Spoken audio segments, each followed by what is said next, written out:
The joke was that the punishment was that he was going to put it in front of your nose. And they knew when dad starts doing this, he's going to come over and pin you against the wall and make you smell the stinky sandal. Oh. You're listening to the Nacho Kids Podcast, where we discuss all things step-family related. Real stories, real people, real help. Your hosts are the creators of the Nacho Kids Method and the Nacho Kids Academy Step Family Coaching Team, Lori and David Sims. Hello. Hi. How are you today? You don't want to know. Yeah, today has been a rough day. Like, so rough that I should be a dog that says rough, rough, rough. It all started when, wasn't first thing this morning. No. Just noticed when you came back from running errands, I was like, something didn't go well. Well, you know that I don't do well running errands for extended periods of time. So I left around 9 o'clock. I figured I'd be home by 11. No. And it was more like 2. And then had the pleasure of dealing with attorneys. Yeah. And that just riled me up. I will say that attorney saw a side of me today that he ain't never seen.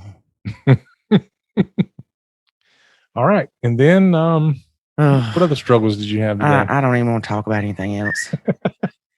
We had a lady in the academy that said, I was going to type out all this stuff. And she said, I'm done. I don't even feel like complaining. And we get that way sometimes. Like, I don't want to rehash all the crap that happened today. Because it brings you back to that place emotionally. Yep. And I'm just ready to go to bed. And of course, we're doing this at night. Y'all know how that goes. How does that go? I'm just not the most chipper person in the evenings. Especially after a day like today. Yeah, it was rough today. But I do have to say, I was going through the messages in the Nacho Kids Academy, and there's this lady that did a challenge, and she got it. Finally got it. And I knew she would, but I knew it would take time. Mm-hmm.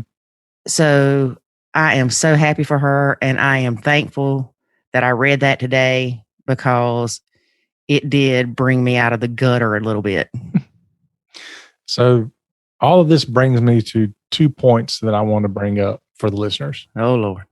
One point is quick and easy, which is you never know how the smallest little positive thing you say to somebody can just be the highlight of their day. Yep. Now, granted, her saying that would have been the highlight of my day, regardless of anything, unless I won the lottery or something. But that was great when she said, I get it. Mm-hmm. Or I see that I'm part of the problem. I'm like, yes. Yeah. So as you go throughout your day and you see things that you can add positive things to people's lives, even something that you think's irrelevant or minute, it can make a big difference to somebody. Mm-hmm. The second thing I want to bring up is you often don't know that the way somebody might be reacting to you or in front of you has little to do with you. Oh, yeah. Because even the lady at Chick-fil-A saw the disgust on my face. I mean, I couldn't hide it. I'm not very well at hiding my facial expressions. Yeah.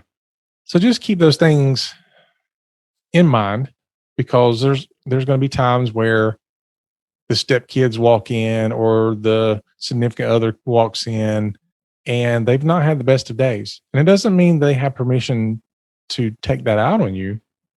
That's not what I'm saying. But what I am saying is oftentimes they're not going to be responsive in the way that you had hoped for. Right. And it's not always about you. No. And being understanding of that and recognizing that, like, for example, earlier when I noticed that Lori obviously was having a bad day, and even though I didn't really know why, I don't do anything that's going to add to that. He doesn't even push my buttons when I'm like that, y'all. I don't, because I recognize that you are already aggravated about things. And even if I'm trying to be funny, it's not funny at that point. Mm-mm. So even with your little Play-Doh sunglasses you made. I still made you smile though. Yeah. But just just recognize those things. Keep your eyes open for things like that. It's no different than if somebody's coming in and they're having a fantastic day and then you just rip into them and they're like, you know, thanks, appreciate it. You just took an amazing day and just crapped all over it. This is just the opposite. This is where somebody's had a bad day. And instead of you adding to that, you find a way to cheer them up or to give them the space they need. To maybe it's to let them vent. Maybe it's just to let them go somewhere and veg out, watch TV, and just be away from people for a while. But whatever that is, just recognize it and be mindful of it. And it helps everybody. Yeah. Jackson did let me know that because of me, he's had a bad day too. Sure it wasn't me too? No, I talked to him about it after he said that, and it was me. It's all me. That's always, uplifting. But I have to say, we've had this mass murderer going around the neighborhood. Yeah, you've been all stressed out about that. Y'all, oh my gosh, being an empath sucks sometimes. Look, y'all, check this out. I'm in like dead asleep. A couple nights ago, dead asleep, and I see this light shining in my face. And I'm thinking there's got to be one of two things. Either the UFOs that my dad keeps looking for are finally landed, or somebody's in my bedroom with a flashlight. No, it was neither. I look to the left, and what do I see? But light shining from under the covers. I tried to hide. Because she's got the covers pulled over her head, and she's on the phone looking at the latest updates to where the mass murderer is at like 2 a.m. in the morning. Which I don't know if he technically classifies as a mass murderer, but he murdered supposedly 2 people in a neighboring town and then 2 people in St. Louis. And then he went on a 7 or 8 day running from the cops in the woods. And he needs to be on Naked and Afraid is what I'm saying. But they had over 300 cops down here, y'all. And then, of course, the weekend that Jackson's at his dad's, that's where they think he is in that area. Is at his dad's. Yeah, I mean, he was within a mile or 2, probably. Yeah. From the area. So, stressed me yeah, out. really close. And he was armed because they had a video of him stealing a gun from somewhere. Yeah, so she's been all stressed out about that for like a week. But I told her a couple of nights ago, I was like, he will not last 2 more days. For whatever reason, he'll either be caught or he'll turn himself in or something. He cannot go more than 2 more days. And then like a day later, they got him. Well, it's funny because your sister and I were on the phone when they had the perimeter around him. And we're thinking it's going to happen today. And we were on the phone like 3 hours. And we're like, oh, come on. And then it gets dark. So they're not going to do anything in the dark. And everybody's like, oh, well, why don't the cops just run into the woods? That's a great idea. He's got a gun. Let's let the cops just run in, blind with flashlights. But anyway, TT. Yeah. Tyler Terry, I think's his name. Yeah, because I always call him Tyler Perry. Yeah, he's in jail now. And as much weight as he lost being in the woods for a week, I need to go live in the woods for a week. We can make that happen. David. We can have the Nacho Kids Great Escape. But it's impressive. I mean, he eluded 100 cops for like 4 days, and then they had 200 cops for several days, and then they went to 300. But those cops, y'all, I tell you what, it's Hungry Heroes. The lady started this thing when a policeman got shot several years ago here in York County, and she feeds the cops while they are on these types of missions. So if you feel inclined, go to hungryheroesbarbecue.com and donate. They also have apparel you can purchase. Interesting. I didn't know anything about that. Yes, I donated. Did you? Yeah, man. I mean, they were feeding 300 cops. They were providing them with food and snacks and Gatorade. And with them being in the woods, they had to be small things they could carry. And yeah. So yeah, you're right. It's hungryheroesbbq.com. Mm-hmm. I don't know why it's not just Hungry Heroes, but anyway. Yeah. Well, it says feeding first responders one agency at a time. So it's not just law enforcement. It's all first responders. I'm actually going to reach out to her and see about Nacho Kids being a sponsor. I hear you. Yep. So anyway. How about that? All that being said, I'm not on the phone at 2:00 in the morning trying to figure out what's going on with TT. He's safe in prison. He's got food and he's got shelter now. All right. So, All right. what else do we have going on today? I don't know, David. Let's see. Oh, our guest today, which I guess is what y'all want to hear, is Tracy Poizner. Oh, Tracy. With the Essential Stepmom. One of my favorite people. Mine too. We've known Tracy 3 years, we figured out. Mm-hmm. And y'all, she is awesome. She is so supportive. If I ever have any doubts of what we're doing, she'll be like, oh, y'all are awesome. And she gives great ideas and suggestions. And she's actually part of a mastermind group that we're a part of. And we are thankful to know her and be blessed by her friendship. That is true. And in this episode, we talked to her about parenting paralysis. Mm-hmm. It's a real thing. Listen to this and you'll see if your significant other or yourself even has parenting paralysis. David even admitted at one time he did. Yeah. Well, it's not, sometimes it's an event. So it's not like you're walking around with this all the time, but you could have it, at a certain time or during a certain part of your life or things are going on or whatever. But it can happen to you kind of out of the blue sometimes as well. Mm-hmm. But anyway, I don't want to give a whole lot away because we talk about it pretty extensively. So right. And don't forget, we have the Barbados Giveaway, nachokids.com/giveaway. Oh, yeah. It's the last weekend. Yes. If you are a member of the Nacho Kids Academy or the Nacho Kids Club, you will be entered to win the Barbados stay. Sweet. Go learn more about that because it will slip away after this weekend. Yes, it will. All right, cool. Let's get to listening to Tracy. But first, a word about the Nacho Kids Academy. There is a way to save your sanity and your relationship, and it's called the Nacho Kids Academy. In the Nacho Kids Academy, you will learn the skills and knowledge to properly nacho, techniques to handle step-family challenges, ways to improve your communication, and much, much more. Visit NachoKidsAcademy.com and sign up today to join other step parents who are seeing the life-changing benefits of nachoing.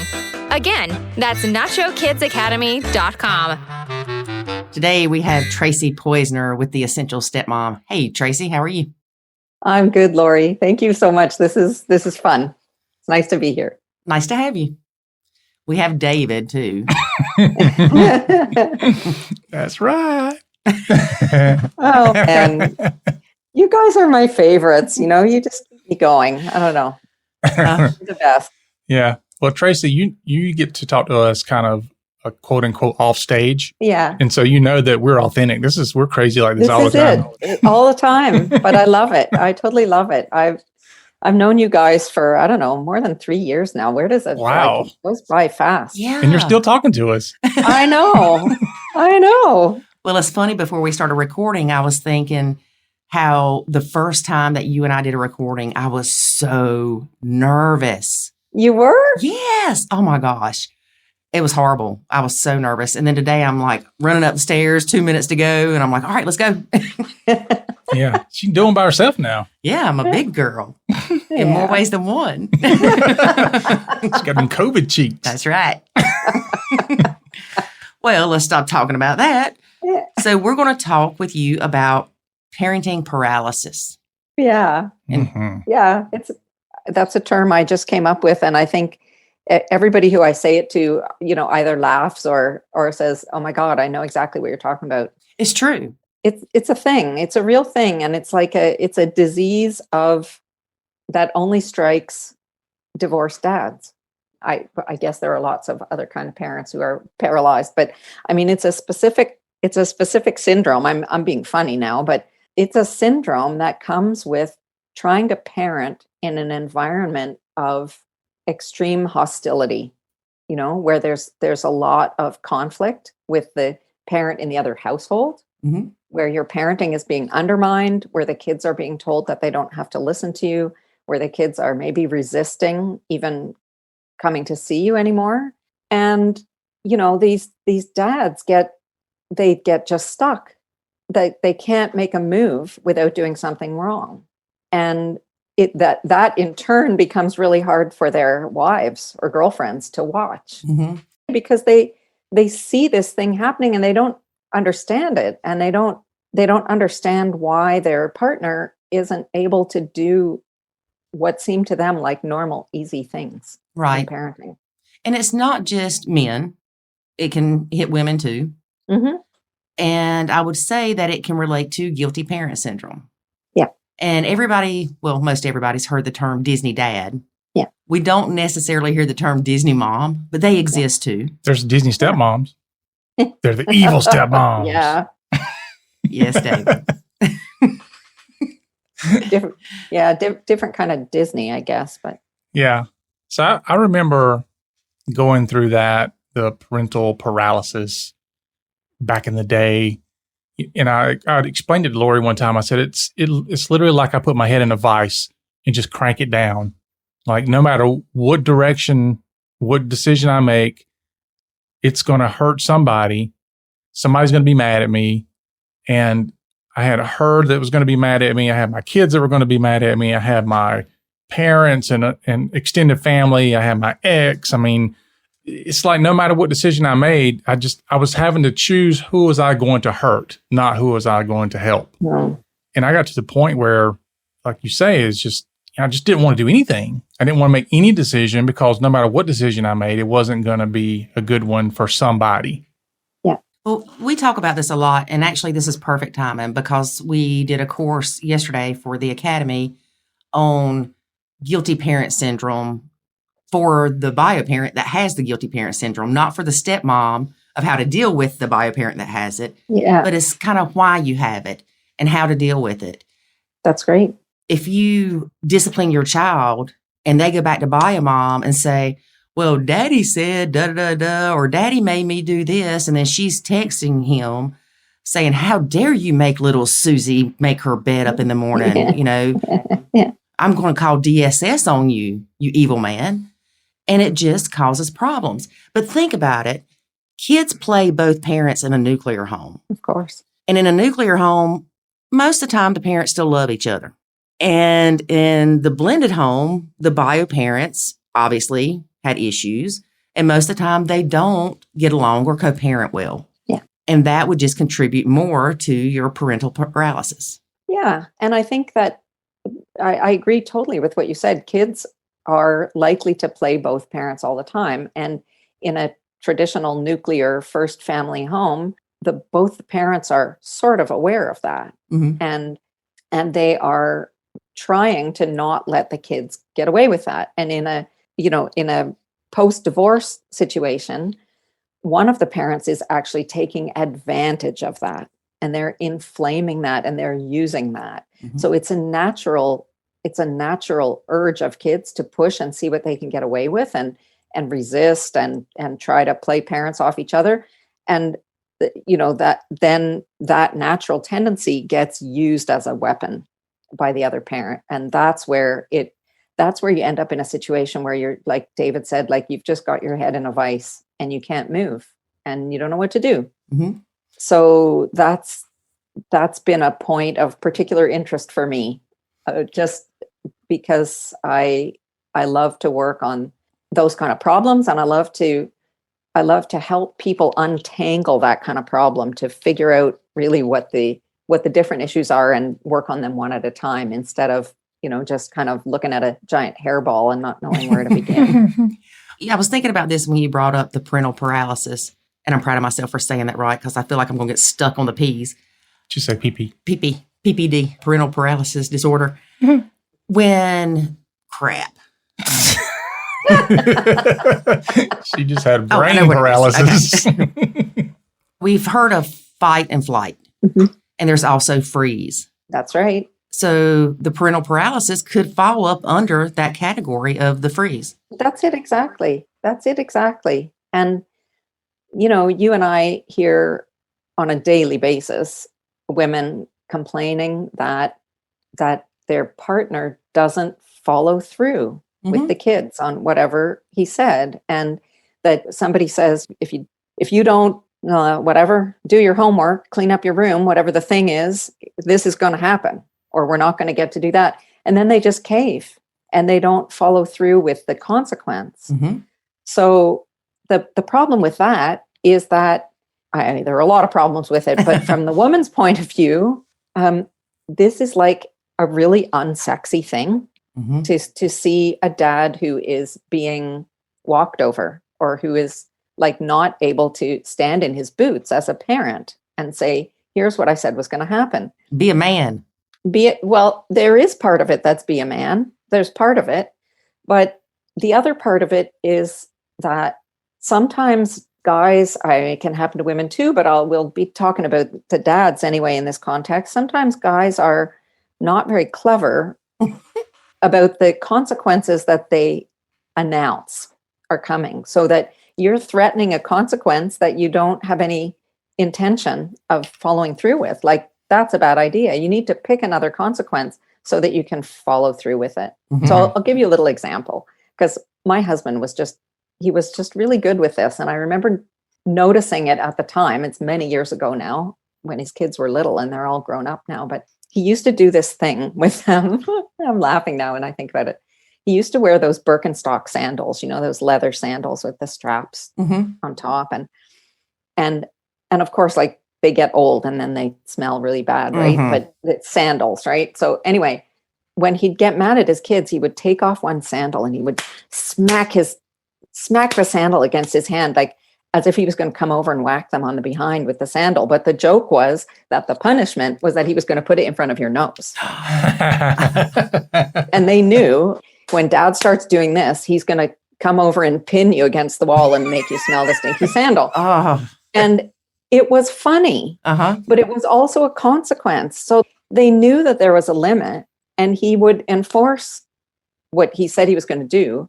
But it was also in a kind of a playful and funny way, so that it didn't feel heavy it didn't feel heavy for him to assert himself and to stand in his sandals, as it were, as a dad, and to say, I'm your dad. I said no. That's enough now. Here's the punishment. But it didn't have to be, I'm taking away your iPad for a week or whatever, or you're grounded. Like, it wasn't something, the punishment wasn't heavy and serious. It just had to be something that you can do. You can do what you say that you're going to do. Mhm. Yeah, we tell people all the time, make sure if you do discipline your kids, your bio kids, to let the punishment be something that you're going to stand by. Exactly. So if you know that you're going to give in an hour after telling them they can't have their iPad for a week, then just make it, you're not getting it for an hour. That's it. Exactly. Well, here's what happens is you hope as the parent that if the consequence sounds so bad that maybe they won't do the thing and you don't have to enforce it. Yeah. But what you do is you back yourself into a corner Exactly. because you're like, oh, if you do that again, you're grounded for a month. Yeah. That was my mama. I'm telling you, her starting point was a month. Yeah. And so you're just like, okay, that's so serious of a consequence. They're just not going to do it. But then they do it and you're like, oh. Yeah. Mhm. You know? Yeah. Yeah. And it's just, people have the idea that the punishment has to fit the crime. Mm-hmm. And it doesn't have to. The punishment has to be something that you will do. It's a moment between you and your child. Right. And it doesn't have to be something severe. And sometimes the step parents disagree on what the punishment ought to be. And of course, the answer to that, right? It's none of your business. Nacho. That the punishment is whatever it should be, as long as it's something. And I'll just give you another practical example here, from my husband's list of things. But back in the day when he was still with his ex-wife, and the kids were really little, and they have 3 kids. Kids fight with each other, of course they do. And as the run up to Christmas, everybody's getting kind of rangy, and they're saying, they're not listening and whatever. And he told them, every time I have to stop you from fighting with each other, we're adding 15 minutes onto the waiting time for your presence in the morning. And he would say, that's another 15 minutes, And he said they actually sat in front of the tree for 2 hours on Christmas morning. So what she wanted to do was say, she would say, that's it. I've had it with you. You're not getting any presents. Mm-hmm. I'm telling Santa to take all the presents back, and he'd say, oh, for God's sakes, like, you're not going to do that. Mm-hmm. So don't say it. So it was clever. And he made them sit there and they didn't forget it. But of course they got all their presents. And that's the clever part, is because it's not like he told them they could come down there 2 hours later. Yeah. He made them sit there and wait. Yeah.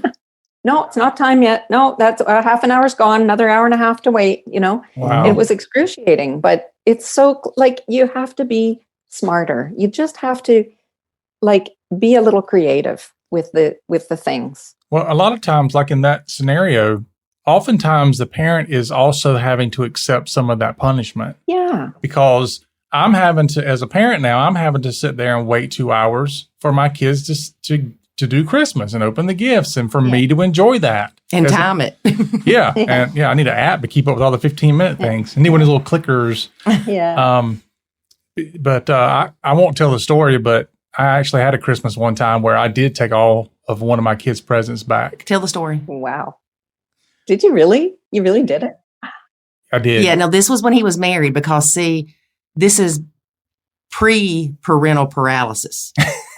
Yeah. So we had a Christmas where everybody got what they asked for, because every year I would make them make a list of all these things you want. I mean, I don't care how long the list is. I want options of what I'm going to pick. And so I always get, what they want. They don't get everything on the list, but they get things from the list. Mm-hmm. And so one of my kids, and I don't remember how old he was probably 6 or 7 at the time, but he didn't like anything that I got him. Anything. He complained about every bit of it. And I was like, this is everything that you want. Well, not everything you wanted, but everything you got was something that was on your list. And he's like, I don't like any of it. And I said, fine. Then it all goes back. And he's like, wow. And so he looks at me like, yeah, right. Uh-huh. And I packed it all up in the car and I took it back to the store. And he didn't get anything. I didn't give him another chance later. Yeah. I didn't take the money and buy other stuff. Yeah, nothing. He got for you. Nothing that year. Good for you. But there's no way that you could ever do that in as a dad after divorce. Right. There's no way that you would have can never done that. Use that parenting tool. And I totally support you in having done that, but there's no way that you ever would have pulled that one out. I probably wouldn't have. No. I mean, because I am sitting here on the other side of the teenage years. Yeah. Looking back, and I know that I parented differently than I would had there not been a divorce and the mean evil stepmom come into the picture and all this other stuff. Y'all can't see my face, but it took me a second when he said that, and then my eyes got big. Well, I remember a time. Now, you have to remember, Avery, the oldest, is only a year older than the triplets. They all went to the same school, a private school. They all had friends that they shared. They were supposed to go to a birthday party. Well, something happened, and David told them they were not going to that birthday party. Then he loads them up and takes them to the birthday party. Mm-hmm. And I'm like, that's genius. And his defense was, there was going to only be like one other kid at the party besides my 4 kids. I was bringing everybody to the You're party. bringing the whole party. And so I really felt like I'm punishing this kid, for his birthday party. But so the problem is that it was unthought out when you said, if you do this, you're not going to the party. That was the moment of the wrong thing. I picked the wrong thing. So it goes back to what I said earlier. You think that if I say something like this, they certainly will not do the thing because they want to go to the party. And then they did it anyway. And now I'm like, am I going to follow through with it or am I not? Because if I follow through with it, now this kid's not going to have a birthday party except for one other kid that shows up, and I'm probably going to be hated by not only the other kid, but his parents as well. The whole school at that point. Yeah. And I'm like, dude, I backed myself into a bad corner on that one. But here's what's funny. When he said that, I'm like, look at him being a, stern daddy.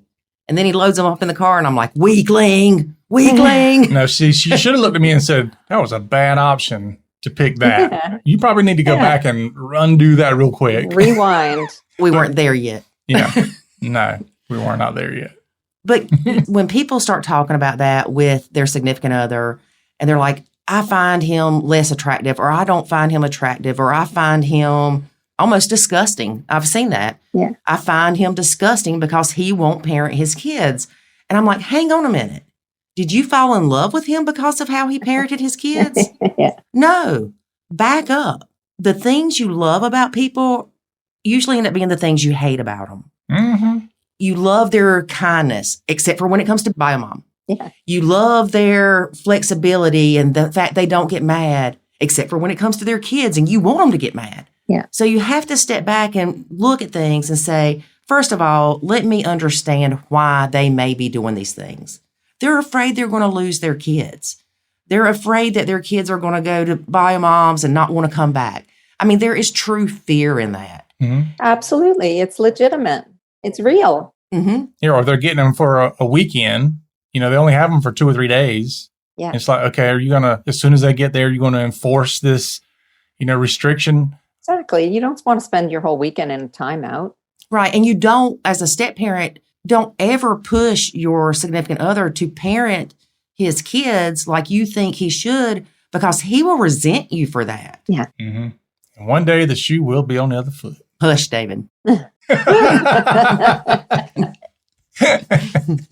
No, I agree with you completely. So what would you say are some examples of parenting paralysis? Well, just pretty much like what we've been talking about, this inability to follow through with consequences because they don't understand how to, it's a skill, this idea of making new consequences. You have to think about it. You have to plan for it. You have to have some responses ready. You can't just be trying to pull them out of thin air in the moment when you're angry. You have to practice some things and have them ready. Mm-hmm. And just being this feeling of being kind of undone, like everybody struggles with the transition time. When the kids come, they're swinging off the chandeliers for however long. And it's usually in some proportion to the length of the visit. But I remember when my husband's kids were little and they didn't come here so often because they lived really far away. But I remember just how hard it was. They'd come here on Friday afternoon and finally Sunday morning would roll around and you'd be going, oh, this is lovely. Why couldn't it have been like this the whole time? And you're almost ready to pack them up and send them home. It's like learning the rhythms of how the kids are and not being kind of victimized by the difficult behaviors that come along every time they arrive for a visit. Finding a way to put some routine and rhythm into your own life and into the time that you have with your kids, so that it helps you as a parent also, as well as helping the kids a lot, to have those routines and rituals that are the same every time, so that the kids can really relax into that. And you as a parent also, it takes away so much of the unknown from what's coming, so that you can also relax into how to do it. And, I don't know, parents need support for this. And I understand that it happens for moms as well. I don't happen to deal with bio moms who are in this situation. I work exclusively with biological dads and their new partners who are the stepmoms. That's the only part of this that I have any personal experience to offer. I'm also a mom. I am a mom and I'm a divorced mom, but I didn't have any struggle around that. I didn't have any conflict with my ex-husband around parenting or around alienating our child or anything like that. That stuff didn't happen. So I can't speak from my personal experience at all to that. And see, I can. I know it. So Yeah. that's why it makes sense for you to do that work. And it wouldn't make sense for me at all. It's sad because you're thinking, yes, I need to punish little Johnny. How dare him do that? But then in the back of your head, something's like, but you don't want him to go say he wants to live with his dad forever. Yeah. And it is an overwhelming feeling that, yes, it paralyzes you. It stops you from lightening that child's butt like you think you would Yeah. if you were in a nuclear relationship. Yeah. And it's not for fear that his dad will say anything to me, because, no matter what I do, it's wrong in his eyes. But it's the fear of Jackson wanting to take the path of least resistance and go live with dad that would have more relaxed morals, we'll say, than I would. Yeah. Well, and this is the other thing when kids, like, it doesn't matter how old they are when you get divorced. It can be 10 years later. I just spoke to a couple who had full custody of his kids for like 15 years. And they're now in their late teens and early 20s. They've gone to live with mom. For crying out loud, like, where did that come from? You know, these people are in shock that they've gone to live with mom and they've pretty much cut off contact. And this was after like having had full custody of them since they were little wee kids. So it's so easy for a parent to take advantage of these developmental moments where it's natural for kids to want to separate from their parents. It's a developmental directive. They have to do it. And they need to break away from their parents in order to, to become individuals, to become adults. And it's really sad when the one parent says, that's right. You are really mad at your mom now. And this would be the moment, here's a bedroom that's open for you. You tell your mom that you don't need her for anything anymore. And the kid just goes, yeah, this is great. It's awful, but this happens. Mm-hmm. And it even happens, as I said, many years down the road. So this kind of deer in the headlights moment of like, what just happened? And how do I get this back on track? It's a very real thing. I do like the idea that you brought up, Tracy, though, about kind of the stinky shoe. Yeah, I love the stinky shoe idea. Too. Or some socks. But I like the idea of coming up with your consequences, for the crime way beforehand, so that when it happens, you're not grabbing something out of thin air, which I think is what most parents do. I know that's what I did. Is the madder I was, the worse the consequence was, and typically it never got enforced because it was crazy, the consequence. Yeah. It was something I wasn't going to enforce. I agree. And so having that kind of pre-written out, I'll do this and I'll do this and I'll do this, maybe a level 1, level 2, level 3 consequence. And I know I'll follow through with any of them. And that way I don't have to try to grab something out of thin air when I'm mad and something's happening. Mm-hmm. So I like that. I like that idea. That makes a lot of sense. And it's like anything that you want to prepare for when you're not mad, right? Like that it's, you want to have difficult conversations when you're not mad because you don't think well then. So it's great to have like a little stable of things that you suggest, but none of us, we don't think clearly when we're mad. And so you need to prepare yourself so that you can rely on something. It's like anything. It's like how you deal with your, like basic anger management issues or like addiction or something. Like you can't be, you need to think about what you're going to do in a sober moment that you're going to rely on when you have less emotional stability or whatever.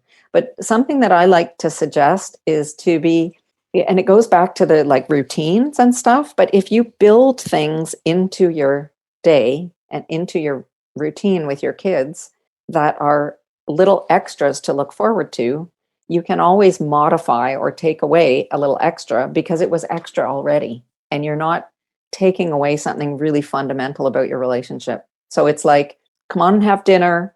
If everybody comes promptly to dinner, we'll have cookies for dessert. If you're always putting forward the little carrot, you just have to take away the carrot. You don't ever have to break out the stick. So, you can say, we're going for ice cream. And if everybody behaves in the back seat on the way there, you get a medium. And if I have to break you up from fighting, we're all getting baby-sized cones.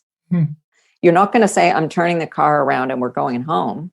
You're going to get the small one and they're going to complain and they'll know that they didn't get the big.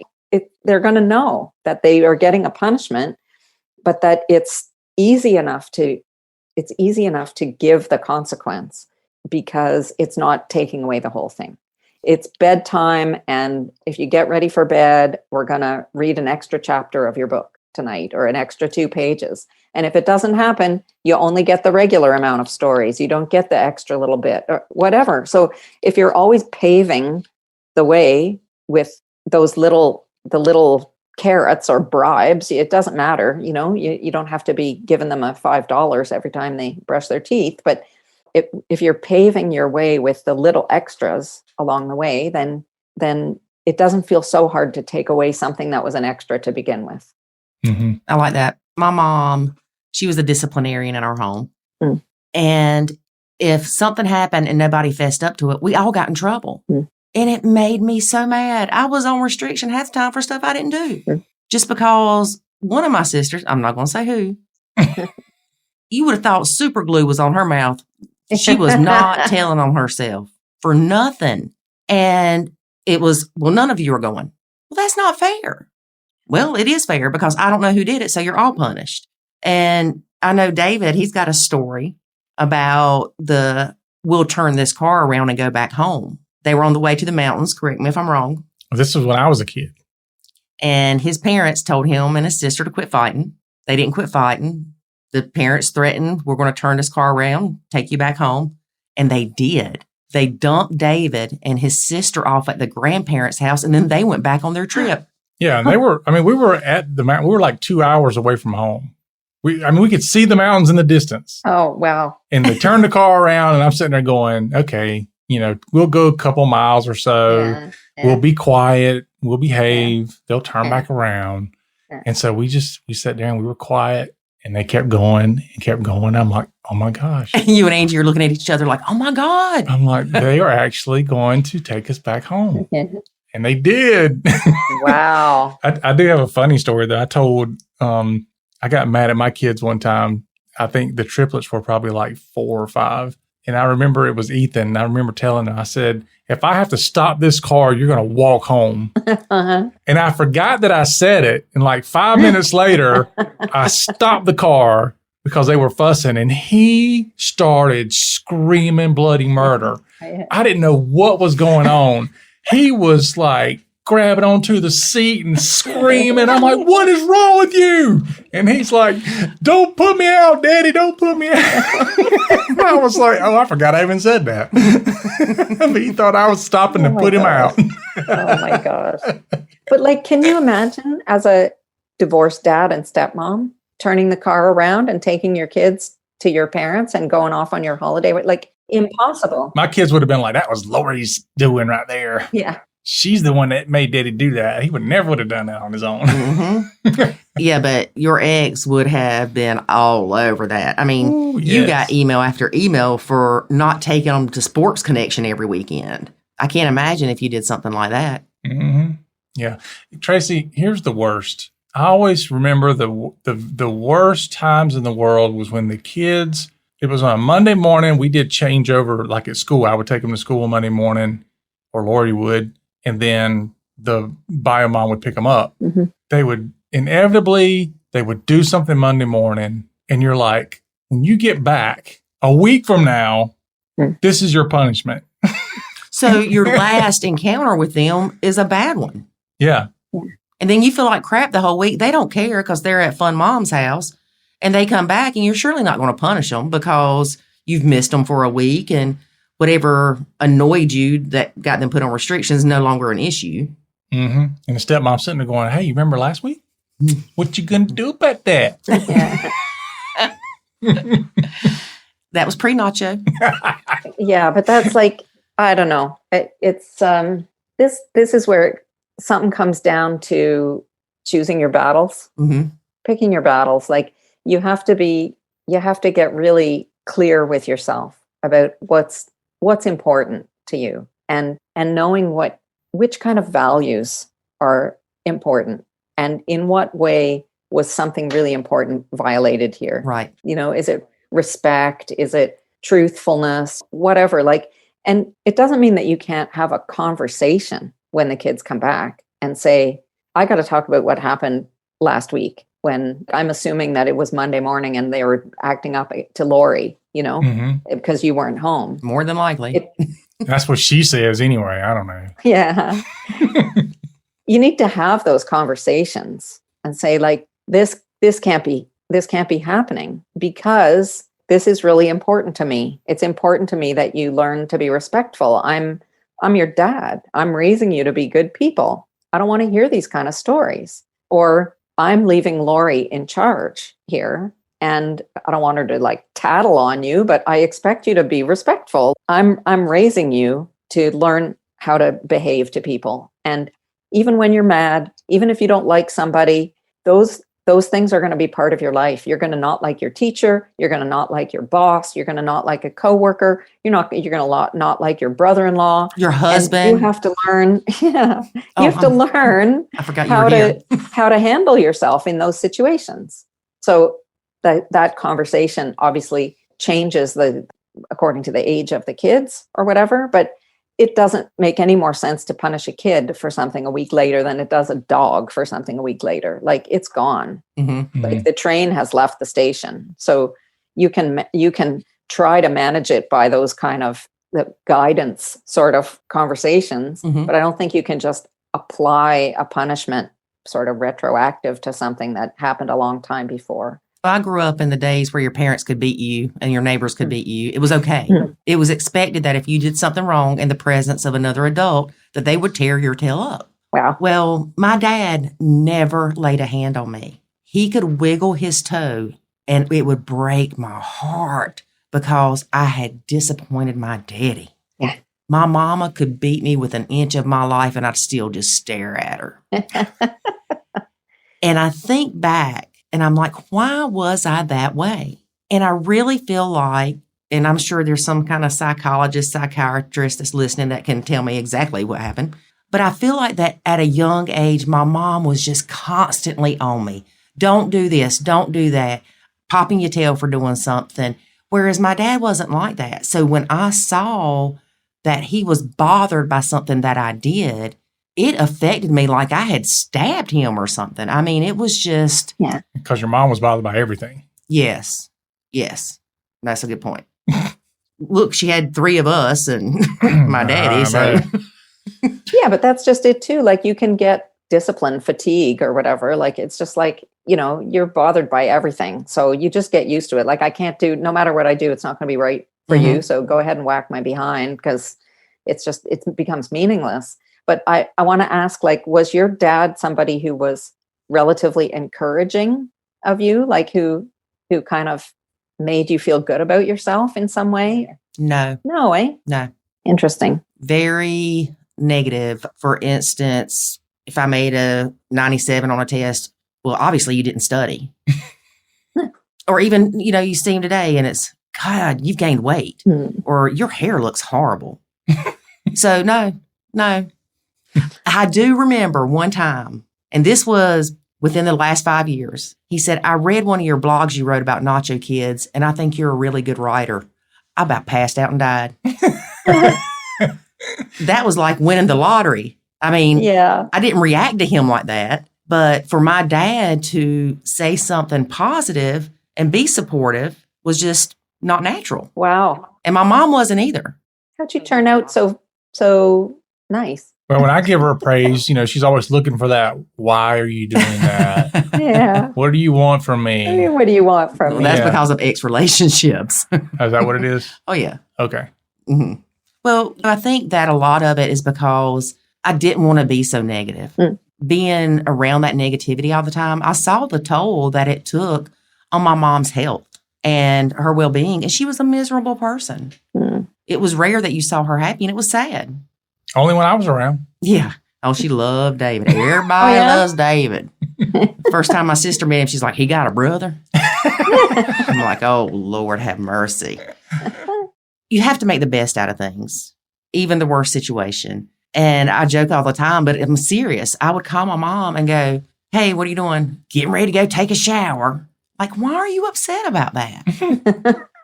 And my sister used to do it too. You'd call her, and caller ID back in the day, old timey phones. She'd go, what? So one day I said, you know what? I'm going to do that to her. So she called me and I said, what? What's wrong with you? Why are you being mean to me? I'm not talking to you, and hung up on me. I'm like, oh, you can act like that towards me, but I can't act the same way towards you. Yeah. I love it when she calls her dad, because he always answers the phone. He's like, she says, what are you doing? He goes, I'm dying. Every time. I'm dying. Oh, yep. He's always dying. He's not wrong. We all are. But we all are. It's very true. I told him, I said, the people who look forward to death hang around the longest. Yeah, like David's grandmother. She's 95. I think that's what we figured out. She's 95. And I mean, she still lives by herself. Oh, my goodness. Got all of her wits about her, and she's been dying for 30 years, 40 maybe. Yeah. I don't know. But she's a mess. I'm like, you're not going anywhere because you want it too bad. Every time you see her, she goes, this might be the last time. I'm like, yeah, it might be. But I have a feeling all of us are going to go before you. I know. She's going to be 130 and we'll be dead. Wow. Wow. Yep. So you gave us a lot of good suggestions with the parenting paralysis, how to deal with that. I don't think, and you can tell me from your experience, but I don't think it's something that you can just tell yourself to snap out of. You have to make a conscious effort to overcome it and to take those steps to overcome it while you're telling yourself, I'm doing these things for the benefit of my relationship as a parent with my child to nurture them. It's not a bad thing to parent your kid because they need it and you need it. Yeah. So you're right. You don't sort of spontaneously snap out of it, but I think that you work towards it by connecting with what you want your kids to take from their time with you. And, a lot of the parents that we're all working with are seeing their kids only part of the time. And childhood goes by really fast, right? Yes. I mean, we are in a position now to know that, all of our kids are out the other side of teenagehood, and you blink and it's over. I heard someone say, or I read it written somewhere, actually there's a website where you can see how they did this calculation, but that 95% of the time that you are going to spend with your kids happens before they're 18. It's scary. You're going to depress me. It's scary. Because, you're with them all the time until they're 17, 18. And as soon as they go off to college or to work or whatever, they're going to come home as visitors. Mm-hmm. And your time with them is limited and the clock is ticking. And you need to spend some time thinking, what do I have to leave my kids with? What do they need? What do they need from me in order to become well-adjusted adults, successful, prosperous people? What do they need from me? And how am I going to give that to them? Right. And I think that's the motivation to snap out of the paralysis and say, they need to see modeling of what a husband looks like, of what a father looks like. And, your daughters are looking to you to unconsciously model the kind of man that they're going to be with. Mm-hmm. So they're looking to you and they're going to say, this is how a dad is. This is how a husband is. And I think that that's the vibe, that helps dads anyway, to overcome this kind of paralyzing inability to do any kind of discipline or parenting or guiding of their kids, that you have to trust in the idea that it's of value to them to see you. Kids want to be contained. They want to know that you can sort of metaphorically wrap your arms around them tightly and contain them even at their worst moments. They want to know that they can bring it on as hard as they can, and that you are strong enough to contain them. It's not even about controlling them. It's about protecting them, that they're going to push the boundaries and look for how they can behave and what they can try out. And they need to know that you're metaphorically there, ready to grab the back of their t-shirt when they're about to run across the freeway. Mm-hmm. They need to know that you're there, that you've got their back, and that you're not going to let them act in a way that could really harm them. Right. And in order to do that, you have to feel the importance of your own contribution to your kids' lives. Mm-hmm. You bring up an interesting point about their age. I remember when my kids hit that 16-year mark, 17-year mark, I started freaking out. I could feel it. Like I knew that my time with them was coming to a close. I already knew that they were eyeing going into the military. And so as soon as they graduated high school, they would be gone. My oldest did that kind of last minute, really. Just pops up one day and is like, I'm joining the Air Force. I'm like, what? I'm like, thank you, Jesus. And so you've got all this time you feel like that's on your side at one point. You've got all this things you want to do with your kids and all this stuff you want to impart to them. And then all of a sudden you wake up one day and it's like, oh my gosh, I'm almost out of time. Yeah. And I know for me, it drastically changed a lot that I did with my kids, because I was like, you need to spend time with me. You need to go to the store with me. You need to do this with me.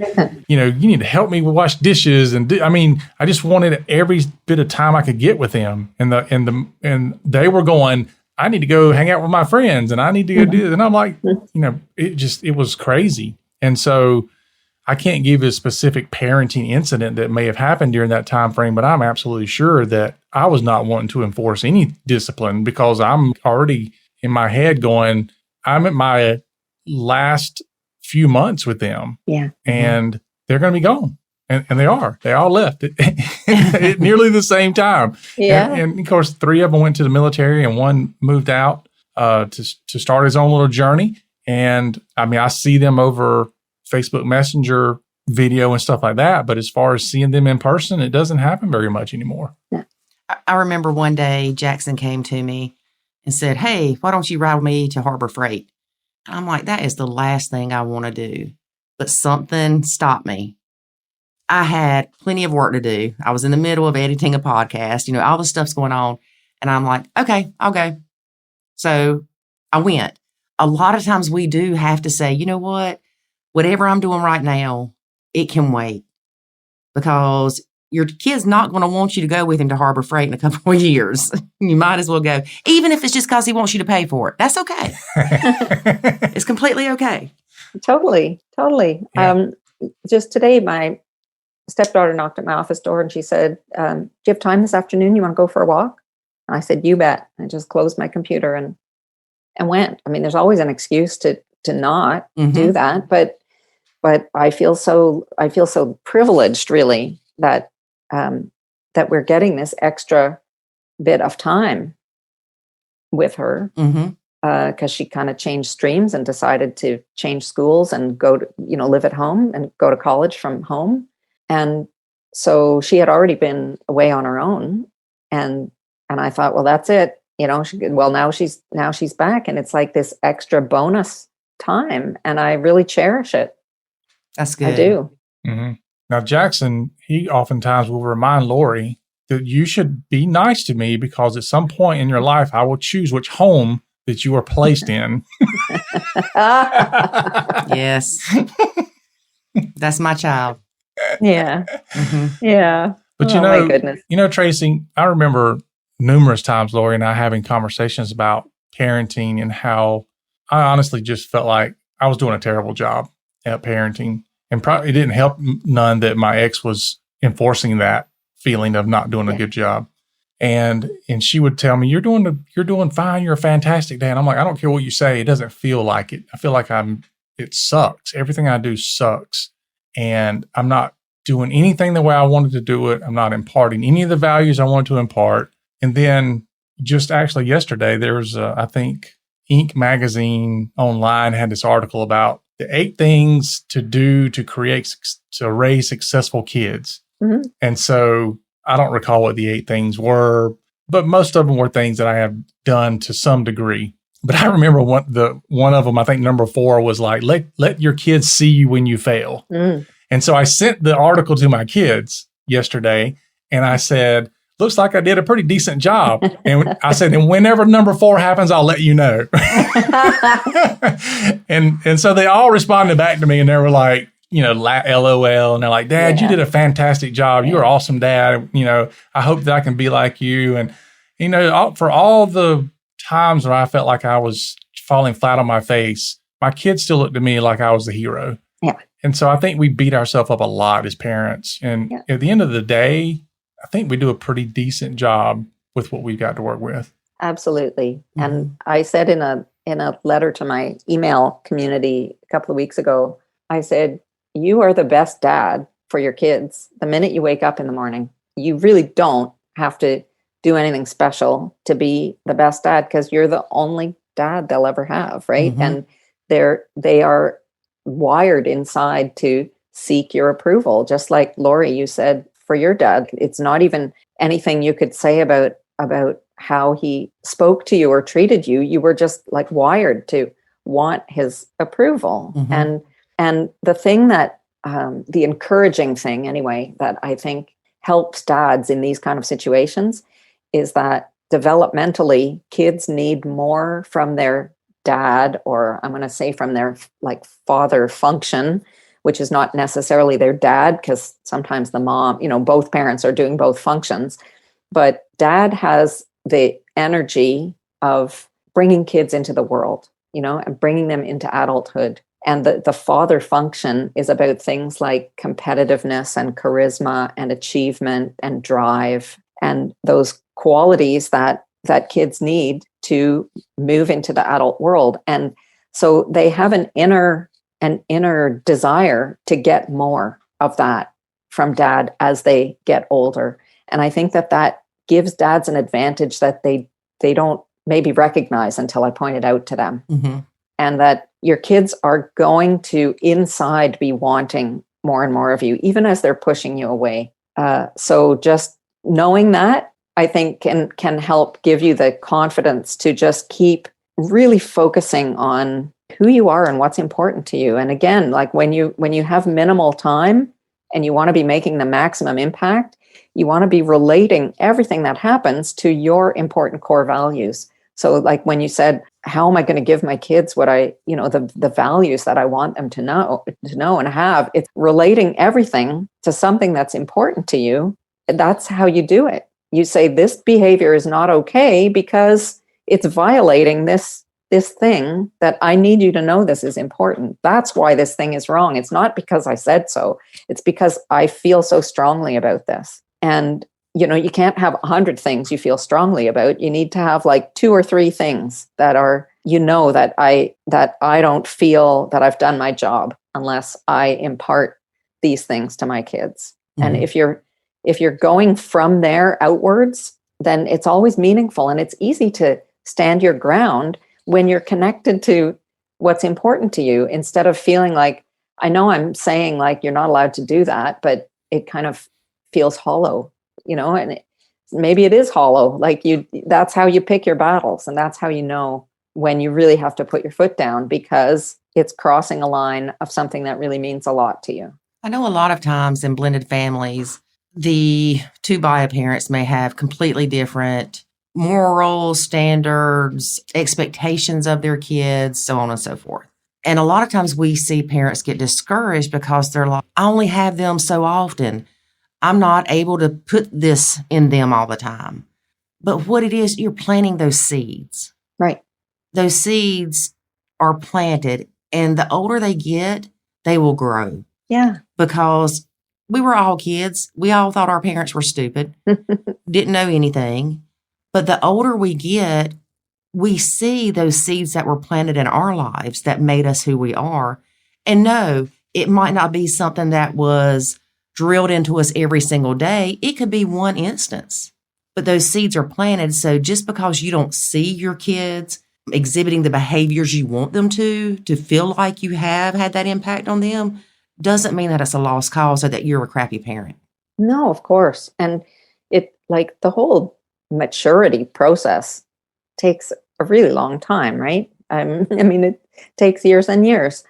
And people can despair and say, my 12-year-old is not, behaving. I'm like, whatever, you've got 10 years until you'll start seeing this happen. Especially, okay, this last weekend, like how many women did we hear from who said, how come my stepkids don't at least acknowledge me? At least they should know that I'm the mother of their little brother or something like that. I mean, are you serious? Like, because you're not their mom, people. Yeah, of course. But it's just like, okay, that's a particular kind of unrealistic expectation. But so I don't want to go down that rabbit hole. But I really believe that goodness is going to win.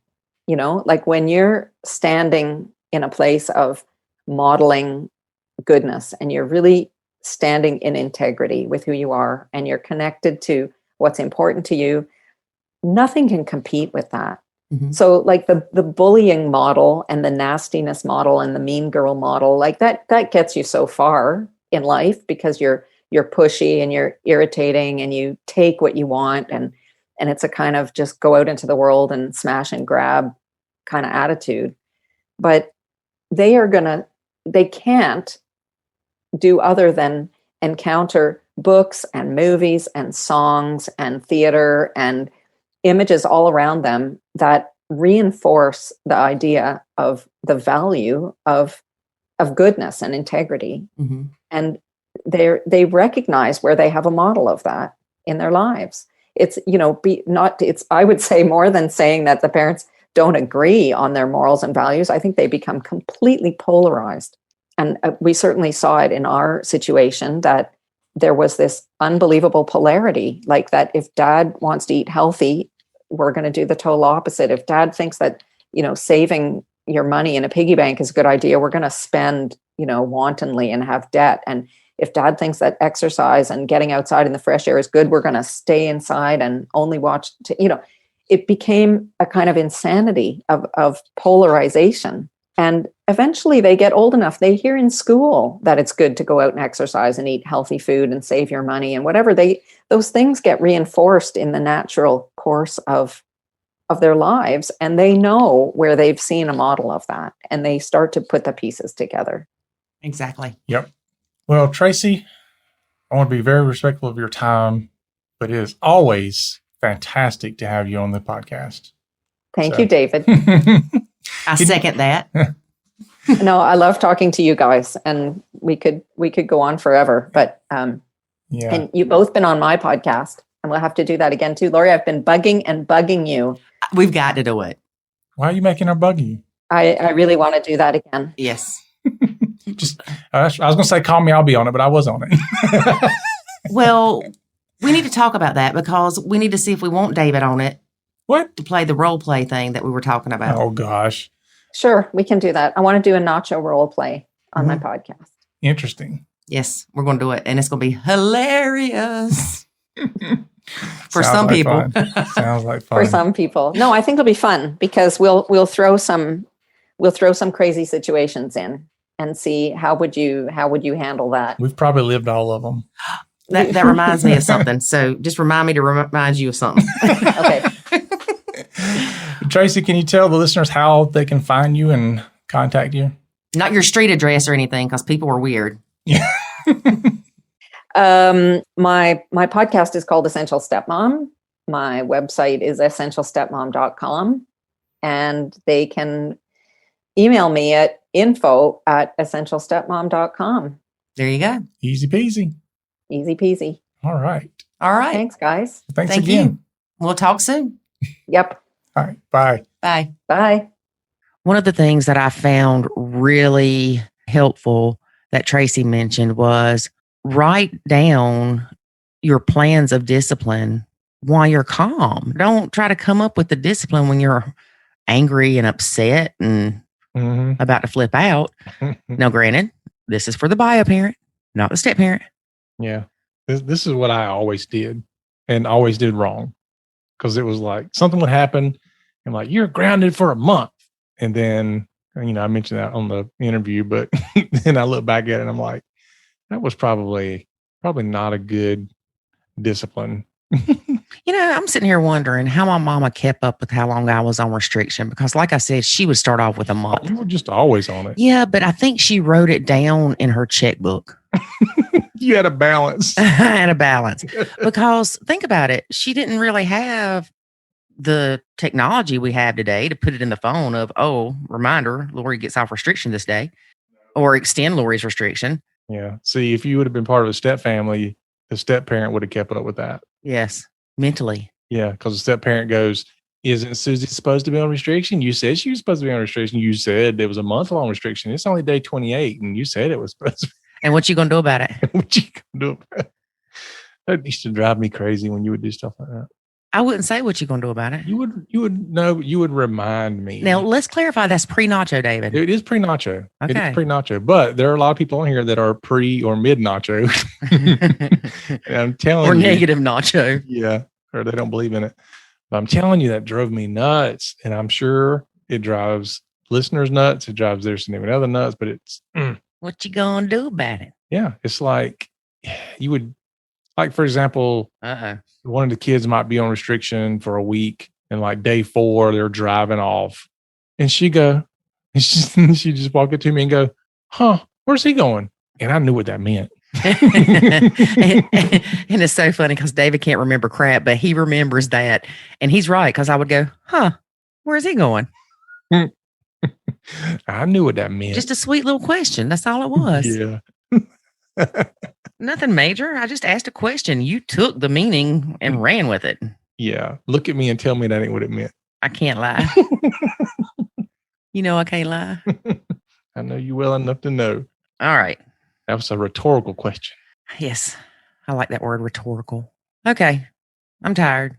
All right, folks. That is our show for today. Thanks for listening. Make sure that you share our show and leave us a nice review. And don't forget to check out the Academy and the Club. Get in this weekend before the 31st, and you'll be added to the Barbados drawing. So you can check that out again at nachokids.com/giveaway. Yep. And don't forget the Stepmom View. You can view a sneak peek of 2 questions, and then you can sign up to get the rest of them. Yep. And so we are having great feedback on those. Absolutely. So go to stepmomview.com. You can sign up for 2 free questions that they answer and get a sneak peek of what it looks like. All right. So remember, for Lori and myself, that life is good when you nacho. Thanks for listening to this episode of the Nacho Kids Podcast. Find us online at nachokids.com.